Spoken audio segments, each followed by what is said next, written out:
Hey, this is Austin with Oregon Trail Target.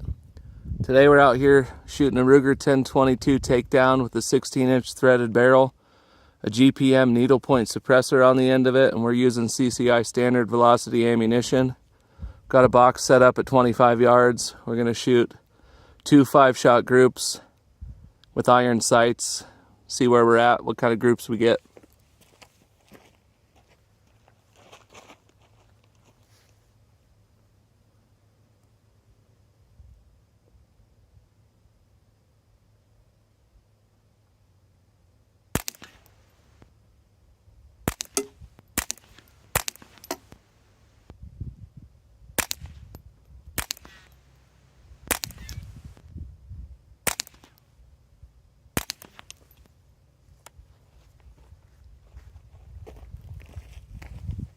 Let's go take a look.